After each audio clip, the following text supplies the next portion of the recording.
നവകേരള യാത്രയ്ക്കിടെ യൂത്ത് കോൺഗ്രസുകാരെ മർദ്ദിച്ച കേസിൽ സുരക്ഷാ ഉദ്യോഗസ്ഥരുടെ ചോദ്യം ചെയ്യൽ ഇന്നും തുടരുന്നതായിരിക്കും. ആലപ്പുഴ ജില്ലാ ആശുപത്രി ജംഗ്ഷനിൽ എത്തിച്ച് പ്രതികളുടെ തെളിവെടുത്തേക്കും. എ.ഡി. തോമസ് ഉൾപ്പെടെയുള്ള പരാതിക്കാർ പ്രതികളെ തിരിച്ചറിഞ്ഞതിന് പിന്നാലെയാണ് തെളിവെടുപ്പിലേക്ക് അന്വേഷണ സംഘം കടക്കുന്നത്. രഘുനാഥ് നാരായണൻ വിവരങ്ങളുമായി ചേരുന്നുണ്ട്.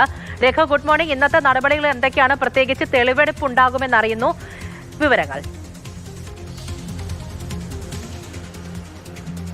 പൂജ, 5 പ്രതികൾക്ക് മുൻകൂർ ജാമ്യം അനുവദിച്ചുകൊണ്ടുള്ള കോടതി ഉത്തരവിൽ 3 ദിവസം അന്വേഷണ ഉദ്യോഗസ്ഥർക്ക് മുന്നിൽ ഹാജരാകണമെന്ന് നിർദ്ദേശമുണ്ടായിരുന്നു. അതിന്റെ അടിസ്ഥാനത്തിലാണ് കഴിഞ്ഞ 2 ദിവസവും ഇന്നും ഈ പോലീസ് ഉദ്യോഗസ്ഥർ അന്വേഷണ സംഘത്തിന് മുന്നിൽ ഹാജരാകുന്നത്. പ്രധാനമായും ഇവരോട് ചോദിച്ചറിഞ്ഞത് ഏത് സാഹചര്യത്തിലാണ് ഈ വാഹനവ്യൂഹത്തിൽ നിന്ന് പുറത്തിറങ്ങി വന്ന് യൂത്ത് കോൺഗ്രസ് പ്രവർത്തകരെ മർദ്ദിച്ചത്. നമുക്കറിയാവുന്നതുപോലെ നവകേരള ബസ് കടന്നു പോകുന്നിടത്തെല്ലാം പ്രതിപക്ഷ സംഘടനകളുടെ പ്രതിഷേധമുണ്ടായിരുന്നു.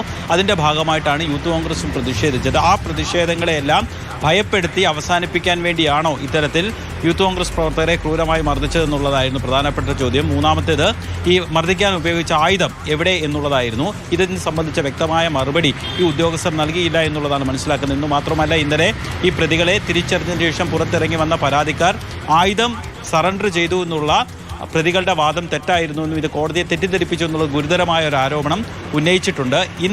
ഇന്നലെയും മിനിഞ്ഞാന്നും പ്രതികളെ ചോദ്യം ചെയ്തല്ലാതെ അറസ്റ്റ് രേഖപ്പെടുത്തിയിട്ടില്ല. ഇന്ന് നടപടിക്രമങ്ങളുടെ ഭാഗമായി അറസ്റ്റ് രേഖപ്പെടുത്തിയാൽ ജനറൽ ഹോസ്പിറ്റൽ ജംഗ്ഷനിൽ എത്തിച്ച് ഈ സംഭവം നടന്ന സ്ഥലത്തെത്തിച്ച് തെളിവെടുക്കും.